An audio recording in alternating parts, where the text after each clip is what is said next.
Some of you guys may have seen this picture of Kevin De Bruyne that was recently posted on Instagram. It's him in a training session wearing what looks to be a completely blacked out boot. Being that he is a Nike endorsed athlete, we can only assume that this is an upcoming Nike model. And please keep in mind, guys, I'm aware of all the leaked information that is out there as far as names and tech specs. Honestly, I'm not too concerned about what the specific name of this next generation Nike shoe is. It really doesn't matter all that much. And as far as leaked tech specs are concerned, those tend to be very all over the place in terms of how accurate they actually are. But based on how they look, we can of course speculate on what exactly is being done here with this new generation of what I think is the next Magista, or the replacement for the Magista Obra 2, which, if we consider what Nike's general cycle is for their lines and when a replacement model comes out, they generally go for about 2 years. And being that the Magista Obra 2 has been out for about 2 years now, I think it makes sense that we are going to get a third generation of this shoe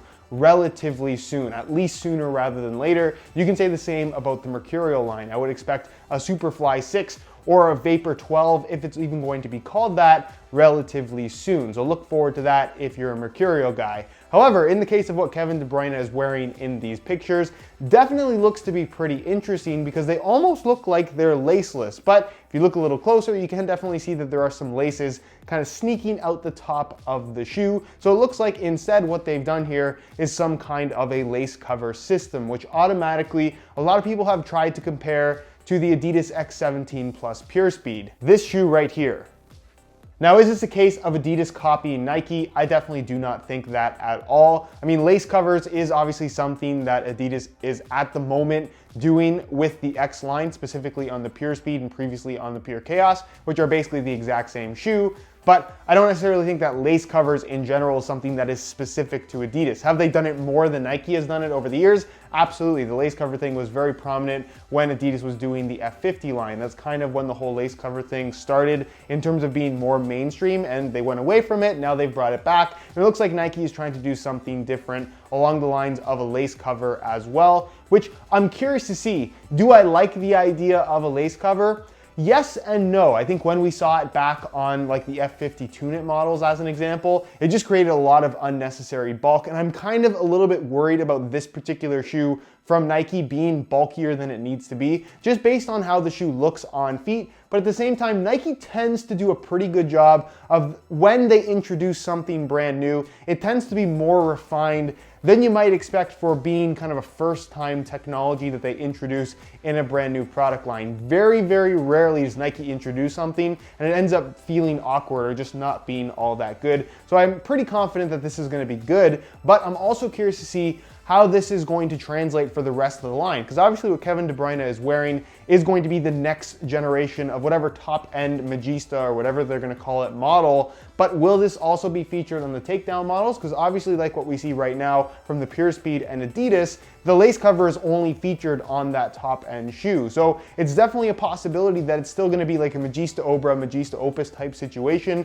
where you basically have two entirely different models, one being Flyknit, which is probably going to be that top-end expensive model, the one with the lace cover that we're seeing here in the pictures, and maybe we're still gonna get something with a Kangalite upper like we had with the Opus 1, as well as currently with the Opus 2. So that's something to look forward to as well. The lacing system is also key because you definitely can tell that there are laces underneath, which also makes me speculate about how many different layers of material, because if there are laces underneath a lace cover, that definitely means that there's going to be something underneath the laces as well, because they're not going to have the laces sit directly against your foot, which does mean right away that we're going to have more layers of material across the top of your foot than what we had with the Magista Obra 1 and Magista Obra 2, where obviously it was a one-piece construction to the upper with just a single layer of that elasticated Flyknit, and the laces running on top by way of a dual lace hole system. So right off the bat, you can expect there to be more bulk with this next generation Magista than what we've had from the first two generations. Is that going to be a good or bad thing? Only time will tell. Until I've actually had a chance to try it out, it's really, really difficult to say.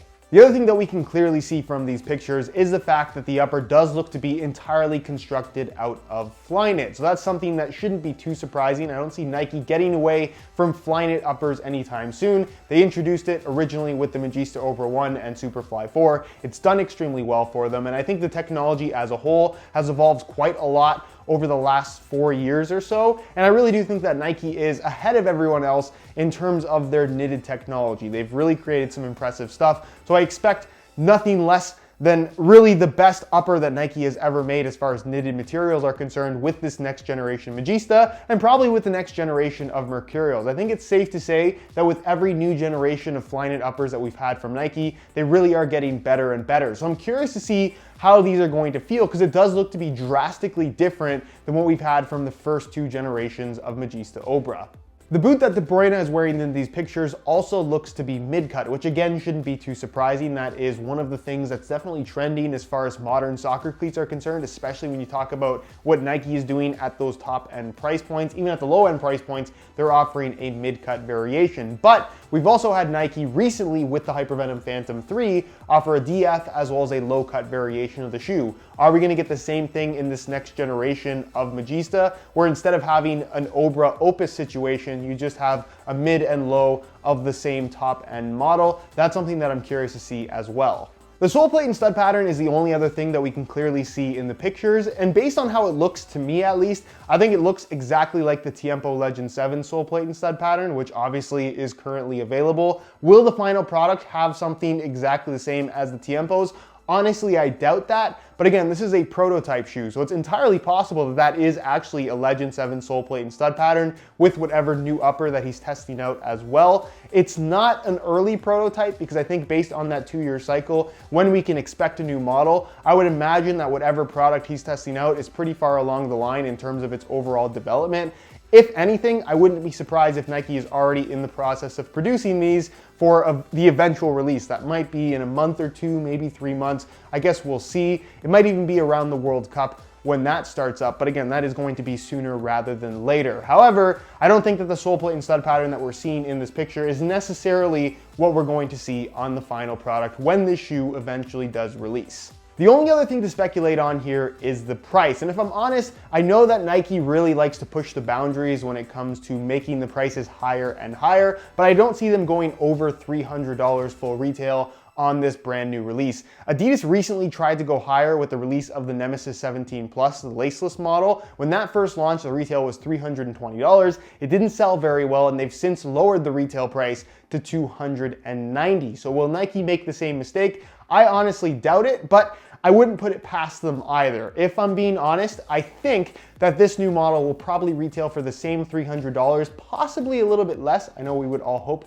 for it to be a little bit less, but there's also the possibility that they'll do the mid and low variation of the same shoe, like I talked about earlier, at which point I would expect the pricing to be the same as the Phantom 3 is right now, where the DF model is $300 and the low cut model is $250. So what are your thoughts on these prototypes that De Bruyne is wearing? Do you like the look of them? Do you like the concept of a lace cover? Is it something that you'd rather not see on a shoe? I'd be curious to hear all of your opinions down below in the comments of this video. Other than that, if you guys enjoy the boot spotting videos on the channel and want to see more, be sure to support this one with a like. Subscribe if you haven't already for daily videos on all the latest and greatest soccer gear. You can find all my social media information linked down below in the description as well. And other than that, guys, hope you enjoyed the video. And as always, thanks for watching.